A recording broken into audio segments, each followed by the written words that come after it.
You're listening or watching the 904wed.com Real Wedding Planning Podcast with my fabulous co-host. Right there at the top of your screen is Ann LaFiles of Premier Bride of Northeast Florida, wedding vendor venue expert extraordinaire. If you are looking for any vendor or venue here in the Northeast Florida area, I guarantee you Ann and her publication and Wedding Expo can tell you all about that. And right below her is Amber Flowers, a very real bride who is getting married not next year anymore. She is getting married this year. The countdown is real. You just celebrated a birthday, Amber. Congratulations. Yes, thank you. How was that birthday celebrated? It was good. I wanted to keep it pretty small, but when you tell mom you're coming into town and you just want something small, like, I'm only packing gym clothes, and I really only packed gym clothes. And then we went to Boot Barn, and I will tell you, I got my first custom-made hat, and they said $20 bill in there is good luck or something. I don't know. So I just turned into Western floors all night at an Italian restaurant. We went and had dinner at Vito's, which is amazing, by the way.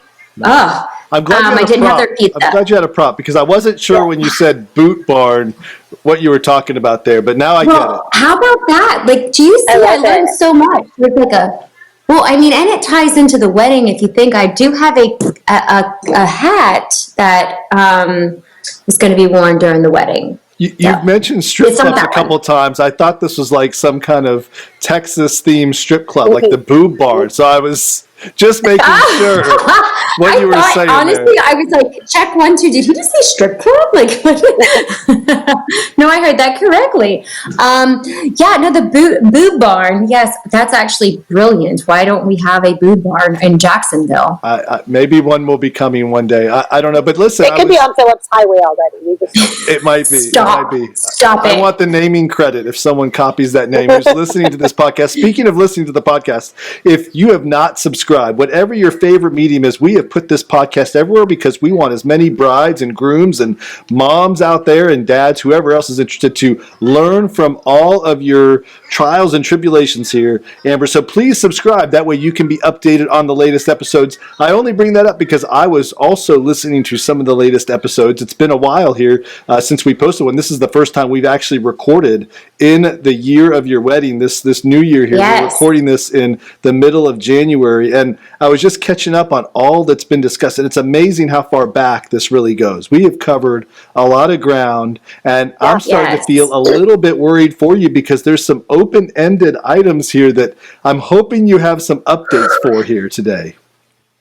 I mean, let's say I was last minute on some things and I swore I wouldn't be. I'm like, no, I know this needs to be first, photographer. This needs to be, I already had catering taken care of, Anthony's, but I will tell you, I just booked my photographer and it took me a lot. And now I know that we went back and forth with certain things. Ann is already Ann stressed was like, Ann was like, what? And then when I told Amy over at Chandler, she's like, this just last week because I was getting details together. Ladies, make sure you have them together months before the wedding. And I'm like, okay, well, there was a blank. And she goes, what do you mean you don't have a photographer? And I was like, ugh. I was narrowing it down. And then I was going back and forth with quality, quantity, prices, budget. And no matter how experienced I was in my background of photography, Anne made a good point that was in fashion. That's not wedding. Or that was in, outdoor, we're doing bikinis and we're doing this. And that is not a wedding. So it made me take a deeper look, including moods. Hello. I'm like, do I want a picture that looks like it's from the 70s, but I got married in 2021? So no, I did. What did you end up figuring out here? What lessons have you learned? Right. Did you end up booking the photographer you wanted, or did you have to compromise? You know what? It went back to the original one that was recommended. And I swear to you, not the one that I met in person. Now I've worked with her before, and yeah, I think Ivy. I booked Ivy. So it was a battle between two. And I went with Ivy. I've never seen a picture I personally didn't like by Ivy. So congratulations on making a great choice. There's a lot of photographers out there. We see a lot of them. Ann sees a lot of them. You probably had the hardest decision just picking one out of several favorites that you had. So what would you advise other brides based on what you've learned? Should they wait as long as you did? You're lucky you found Ivy available. Yeah, I am lucky. I would say, pay attention to details of the photographs. Even if you flip through a magazine, for example, or Pinterest and all these things, everything's picture perfect. It's perfect lighting. It's perfect the setting and all. And of course, that's going to be on blast on their brochures or their website or all these things. And again, I've mentioned this, hashtag them, figure out who has tagged them in other photos, not just an edited photo. So when I had a conversation with I'm telling you, a dozen photographers. It's what my preference. It's not that one's better than the other. It's kind of, you have to look at your surroundings. Hey, my ceremony is going to be, where is that sun going to be at the ceremony? So is this photographer, ladies, is this photographer good with natural light or direct light? Because that's something I had to realize. And then the ceremony or the reception, is inside. So okay, what kind of lighting is inside? Okay, obviously the DJ is going to be lighting it up. So what are they going to be doing? Can they understand that lighting is going to be taking place, and have they shot at this venue before?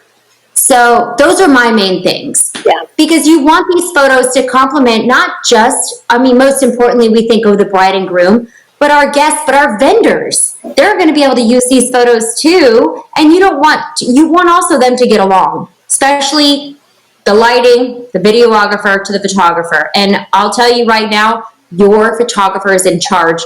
So whatever he or she or them say, that goes to your videographer. Personally, that's what I think. Let's talk about this for a minute. This is a fantastic topic real quick. I don't want to get too far down a tangent, but I want to get Ann's opinion here and advice too. I think every bride goes through this. On a given wedding day, if you have a planner or coordinator, right, this just adds to the fire, but you've got that person, that personality, right, what they have as far as expectations that they've been given by the bride and the groom and the family. You've got the photographer who has their needs and requirements. You've got the DJ, right, who, sometimes we say they act as the quarterback. They execute whatever your game plan is that's been given to them, right? You've got the videographer. Who controls the timeline, Ann? At the end of the day, who do you advise? Wow. Who gets the final say, so other than the bride, right, in how that timeline comes together? She doesn't even get that.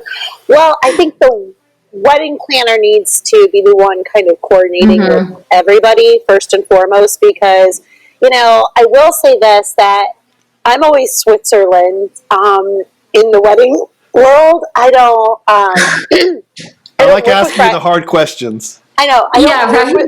I don't work with brides and grooms personally on their weddings, so I hear the sides from every single vendor, and every single vendor seems to, truly believe that their element to the wedding is the most important one, which is understandable because that's their passion. You know what I mean? And and every bride and groom, they have a list of what elements are the most important to them. And they're different. Sometimes, my best friend, like I said, she got married and her cake was number one to her. So everybody's completely different. And I think that, if the photos are important to you, then the photographer is going to have the right over the videographer, over the DJ, over the decor people, you know what I mean, in those senses. So you just kind of have to establish the hierarchy, I think, before the wedding happens, not during the wedding, on who's going to call the shots. And those shots, like I said, can be different between every bride and groom, depending on what is important to them, and what they want. Because some people, it could be the video. Some people, it's going to be the experience for the guests right then and there. Because I know that, like, DJs can throw some crazy laser lighting and do some things. Dots all over people is not Dots a good all- look, people. All right, no dots one all wants to look like they have green and red dots on their face. But Oh, maybe I love the that. bride I and love that you just said that. But maybe the bride and groom want dots on everybody's face, I mean, and they don't care about the photos. I mean, maybe they Maybe. want it. You know, Rude. it could happen. It could happen.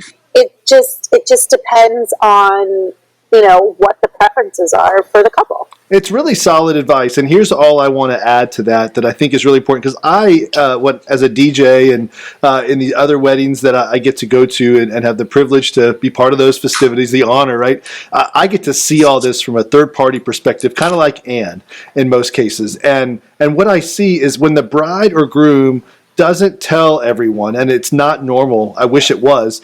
What is the priority? Who should be the VIP vendor, right? This past weekend, I saw video setting up multiple cameras on tripods, all in front of the first dance area, and it limited the photographer's angle. She could only shoot one angle if she didn't want to have tripods in her shot. And I didn't find out right at the time. You bring up a good point, and is who should have the priority. I think if all the vendors knew that, and maybe it's the coordinator or just the bride's job, if we kind of got in the habit of saying, hey, it's the decor that needs to always look amazing, right? Or I want the best photos that don't have to be photoshopped and have tripods cut out, whatever the story is.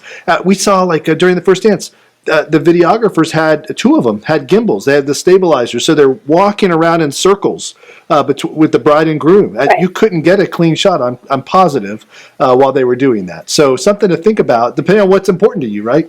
Mm-hmm. Right, and That's that might be maybe that first dance is really important, or maybe the daddy-daughter dance or the mother-son dance is so important. And the mother-daughter. They want to catch those living moments. So maybe video takes precedence, during those moments instead of photography. Mm-hmm. You have to claim that, I think. But and what this is all about is not having any surprises and regret after your wedding is over. You don't want to get your photos back and find out, hey, this was the best shot your photographer could get because the videographer was in every shot, or what happened, whatever it was. So it's about not having surprises, and that's what this podcast is here to help people with. And speaking of surprises, Amber, you've got more surprises, I feel like, baked into your wedding, right, than anybody realizes. You've got things that you're working on for entertainment surprises. You've got surprises. I mean, but I'm planning those kind of surprises. The recent surprises I didn't plan. Let's talk about some surprises here without giving away the surprise. But you just had it's supposed to be a surprise bridal shower, right? Right. Yeah. Yeah, it was supposed to be. I guess. No, what happened in detail? I mean, how much I love. Can I give it away where it's at? I think you can. There's no secrets on the show. No. I commented on Instagram because I am in love with this venue. I'm in love with them so much. The whole team is so excellent. And they posted something, and I just was like, I think I said obsessed. So somebody wrote me back and was like, yeah, well, we just can't wait to host your bridal shower. We're so excited. And I was like, oh, okay. Well, oh, wow. But it never said it was a secret. I mean, I got the invite. Well, you got the invite because I did the Facebook after that, because she invited me as a host. But I think they actually confirmed it and then said, okay, we have this date available. And they, my maid of honor was like, great, yes, absolutely. And immediately it was kind of, she gave birth. She was going into labor like days after a booking or something. I don't know. This is the way I cut it, because I still have not talked to her, Stephanie, just via text. So anyway, so when that was planned, I was like, oh my gosh. And I was like, what? My response back was, what, really? And then once I sent that, I'm like, why didn't you just go along with it? And it's like, oh, I'm so excited because now I just made her feel terrible over at Clay Theater. So this is a problem that I assume a lot of brides and grooms and maids of honor. Don't surprise the brides. Is that the rule? Is that the best rule? And don't surprise the bride. No, just don't. There's so much on our schedule. Like, there's certain things you can surprise with, but to me, like, I get random acts of kindness, like, then thoughtful things, and I think that's very kind. But I think, like, something of a bridal shower should not be a surprise. There's a lot to prep, especially at the Clay Theater. Hello. Well, I want. it just I want depends an on the outfit. bride. You know, But is a bridal shower known to be a surprise? not typically. I mean, but I think it also depends on like how many bridal showers you're having. You know, if you're going to have multiple bridal many? showers, Multiple? oh yeah. I mean, there's a lot. I know a lot of people who have had multiple bridal showers, and if you're going to have a ton of them, then maybe one is a surprise isn't such a bad thing. No. But if you're not having multiple, I think the bride should probably get some time to prep because, you know, there's like outfits that people want to wear. You want to be dressed maybe a certain way on that day. Yes. You know, it's a big day. Hopefully, you know, you're only walking down the aisle one time. And so if you're just having, you know, one or two bridal showers, you want to make sure that, you know, in your head, it's exactly what you want. Yeah, I get that, but I've never, I could not handle, okay, I'm sorry, I know that the fam is listening and the friends are, don't you dare give me more than one. We better get this podcast episode out real fast. Yeah, real fast, because here's the thing, and my future mother-in-law listens and she is obsessed with this entire, because we don't get to talk to her all the time, but what I'm about to say, she's probably never going to mention ever or repeat, but I know she's listening. So I said, you know, why don't we just have one of those adult Tupperware parties and have like whatever, everybody just comes over and like has a good time and like learns just like different exercises and like it's like an adult Tupperware without saying what it is because I just know I can't say. Yeah, and it goes with the boot barn, and you get it, the boot barn, and the Tupperware party. Yeah. You know, have full exercises, and then you go to like I was like, oh my gosh, it was kind of like a at the hometown. I'm gonna have to drink to this. Not picking it up and thinking you really wanted a Tupperware party. No, well, in that case, I'm both in. No, you know, I thought that would be fun. I was like, oh, this would be so much fun to, I don't know, I thought it would be all women and be fun. And my maid of honor's like, yeah, no. And I'm like, does that sound bad? Like, I didn't know. I didn't want a bridal shower. Like, I didn't want that because I just didn't. Like, I can't even fill out a registry. I can't do it. I'm like, it's just really bad. The registry gets me. I don't know if ladies are really good at this, but I am terrible. I'm terrible. I know. I even asked all my bridesmaids. I said, here's my login information. Can you just log in and then say this is what you need? Because they're all married. So I'm like, you're going to have surprise gifts that you weren't even expecting. Yeah, I'm fine with it. So sometimes, you know, as we do these podcasts, I think, what am I going to call this podcast or that one? This one I've already figured out. It's going to be called From Boot Barn to Tupperware Party and Back. And that's pretty much going to sum this podcast up here, folks. But we have plenty more to talk about beyond all the surprises that are happening and the surprise wedding gifts. I really think you should have taken Anne's advice on the honeymoon gift idea, whatever your travel agent could have put together there. Yes. I think for those of you that are having difficulty coming up with gifts because you're already living together, you don't need a whole China set that's probably not in vogue anymore. Definitely pay attention to some of those previous episodes where we talked about this. Anne was giving a great point. Yes. Gold nuggets of advice that episode. But let's talk about some other gifts. You've got bridesmaids gifts that you also have to come up with, right? That's sort of etiquette. I know Anne's going to tell me there's no normal, there's no exact number or amount or whatever, but it's customary to give your bridesmaids and groomsmen gifts of some sort, tokens. for their For sure. support and their love through this whole process. What are you thinking without giving away the surprise? Without giving away a surprise, I will tell you, even with the rehearsal and the wedding, I am very much so promoting the locals, and I really want to, with COVID and everything that's going on, I've seen very small family style businesses just been destroyed. So it's really important to me and to Christopher as well.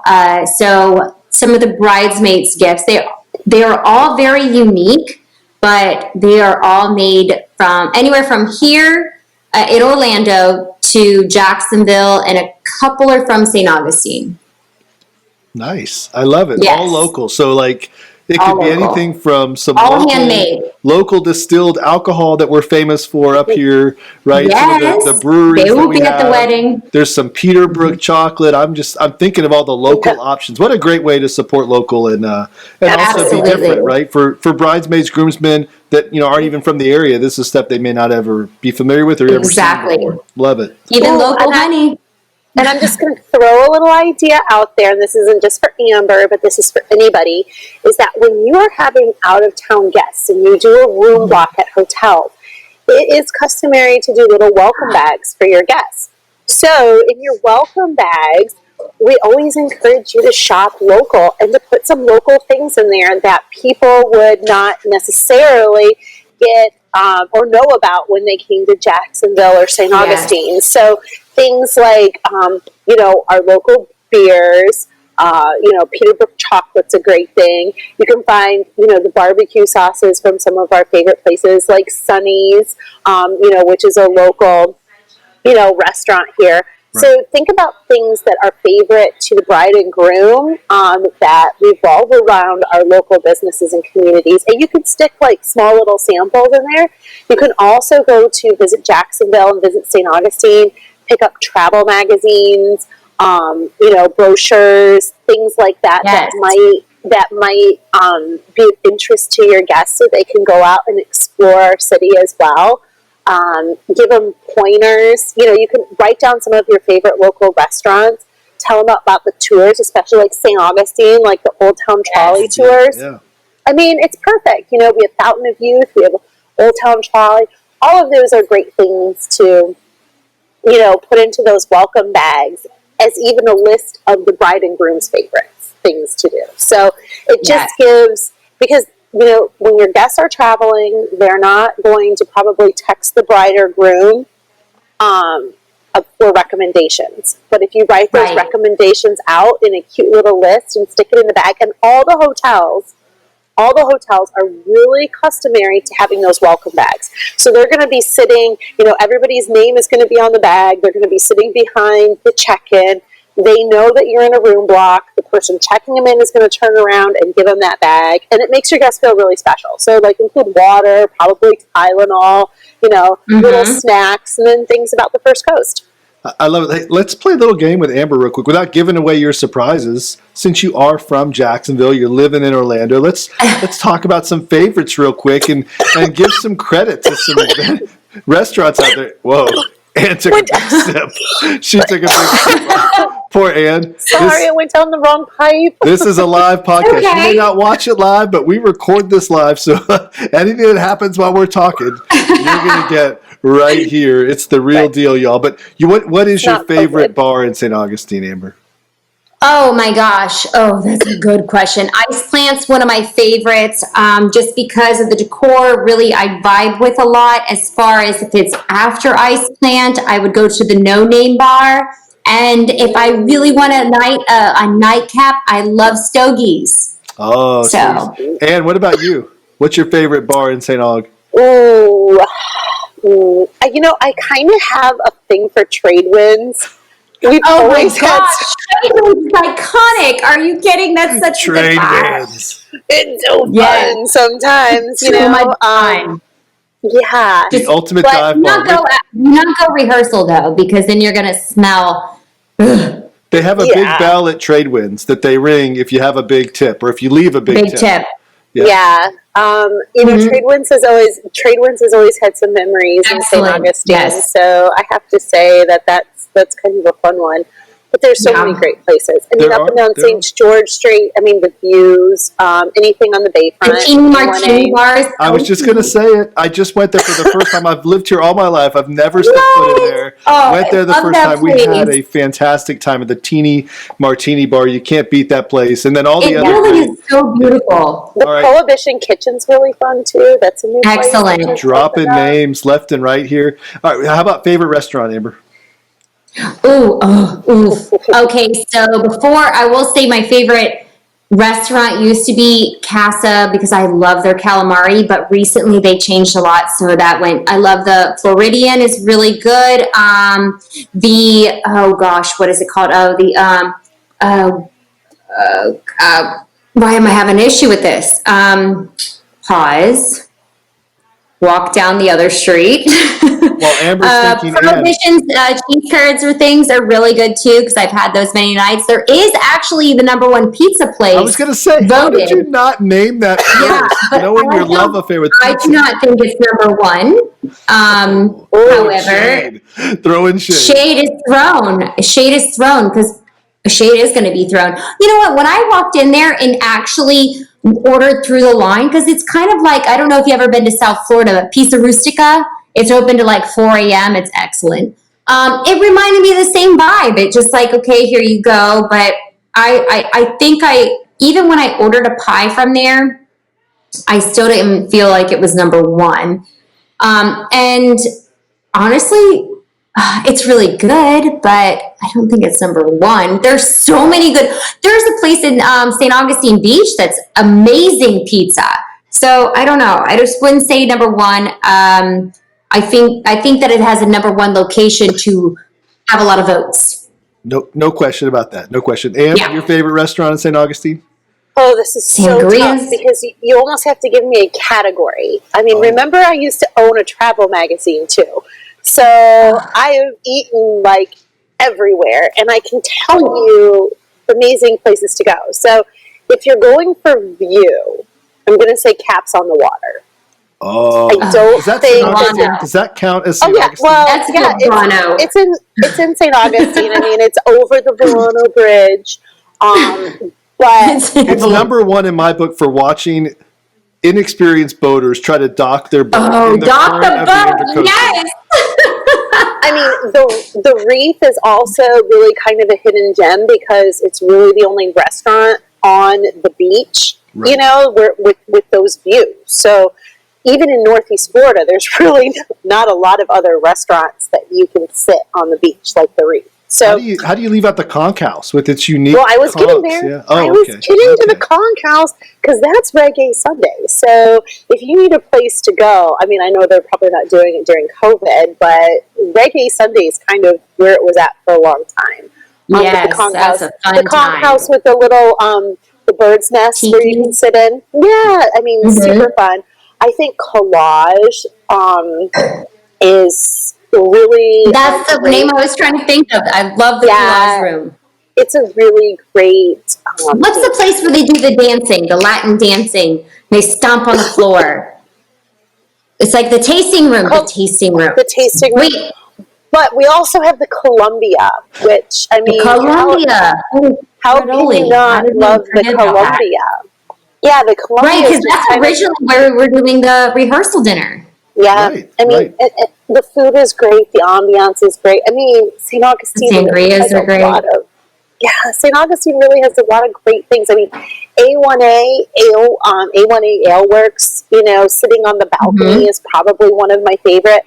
The best parking and food, I mean, you got to go to OC White's because they got the parking lot right across the street, so you don't have to deal with anybody else. I mean, and let's not forget, Salt Life has a really good presence there. Like, over at the beach, Salt Life is killing it. I mean, I know Jack's Beach has, I don't know if they still, I don't know, I haven't been to Jack's Beach in a while. But I know the St. Augustine one I recently went to because Jordan was performing there. She was coming in to visit for the holidays, and she was just doing a few songs over there. And I was like, this place is incredible. Harry's, Oh, Harry's has got the great outdoors. It's right there. We're no longer talking about favorites anymore. Now you're just right. I'm like, okay, so I'm on keto. Chris and I, we're on keto. So the more we keep talking about food, I was like, oh my god, oh my gosh, just like the Columbia bread. All I can think about is like bread. Well, speaking of things that are keto, let's talk about floral arrangements because you're not going to be eating those, right? No. Where do we stand on floral arrangements? We all know about the pampas grass. I get that mispronounced. Oh, it's yeah, right behind you, right there. Yeah, this is from Georgia. His mom. This is the one his mom actually came out and picked from her neighborhood. Where do we stand on a florist at this point, Amber? That is my other concern for you coming into today's podcast just a few months before your wedding. The florist has been very challenging. I think, okay. Communicate. And I don't, you tell me. I think that, this is a touchy subject. So I have let go of one florist, and not because she is extremely talented, and I know this. I have known her work for a while, but her lack of she doesn't know how to respond, and I don't know how to I'm just going to put it straight up. Like, it's just, I asked for one thing, and it took over a month to get to me, and then when the month happened, after a weekly reminder of like, hey, I need this, I just need this, I got zero. Like, nothing. It's not that I was like being some bridezilla. I just was like, oh, I totally understand, but hey, listen, I need this by the end of the year. There's no 2021 that I want to deal with. I told you guys, I want to make sure my goal is to take care of the big things before the new year. Well, yeah, it just didn't work out, and there was just multiple excuses. So ladies, don't feel bad. You're spending this money, and out of the kindness and the nurturing person that I am, like, I really am. You believe it or not, the bridezilla just peeks in every now and again. But, to be honest with you, what happened today, I reached the point of like, it's been over a month. If you want to make money, then you have to do something about it. And she didn't do much about it. So this is where I drew the line. The day of is very important, but it's typically a year to build up of the day of. And if you have months and you ask for it a month prior to it, but you met with them months ago to choose them. So if you have that amount of time, listen, if they can't get it done, what makes you think that your wedding day is going to be that important? So that's where I took it. I was like, you know what? I can't. I'm gonna, this is what you're on my hand right now. And I just put antibacterial. It's COVID. Goodbye. You are on your soapbox right now, Amber, and that is fine. That is the right thing to do as a bride. You do not want surprise and regret on your wedding day or your wedding week. So you switched florists today. Did you pick a new one yet? Yes. Okay. Contract signed. It's locked in. Contracts in inbox, but since there's a Zoom meeting that we have to do prior to it, but yes, it's already said and done. And you're going to get what you want because you're not going with the normal floral arrangement. No. No, it's not. There's no flowers. There's no greenery. Which is a little bit of a surprise to some people, right? Some people, yeah. Yeah, it's going to be different. I really am loving this mid-century vibe that I am giving to a rustic home. That's what it is. This place Chandler is very rustic. It homes rustic. So for me to eliminate that and bring in something that is a little bit more, trendy. It might be, but that's okay. Like, it's what the vision that I'm going for, and I really love taking this different approach to Chandler. I do. I love it. Yeah, this is super exciting to hear. We are coming to the end of our podcast. We have come up with a lot of topics today. Here's my big question for you right now, Ann. Listening to all this that we've heard from Amber, is there anything right now you're concerned about a few months out from her wedding date that she has not locked in? She's locked in florist, photographer. We haven't talked video, but I don't know if that's even important to Amber right now. We've got entertainment locked in. We've obviously got the venue and the catering. We've talked about gifts, and I'm sure we've already had the conversation, I think, about stationary invites. Hopefully that's already been done because that needs to be well in advance. Is there anything else, Ann, you are That needs to be sent out soon. If the invitations haven't been sent out, I haven't gotten mine yet, so. They haven't been sent out. There was something happened to the first batch, so the second batch will be here. Actually, that's another thing we can touch on because just make sure when you're ordering invitations, especially from Etsy, you have to check every single detail of it and then get back to them immediately. Yeah. Yes, you do. Yes, you do.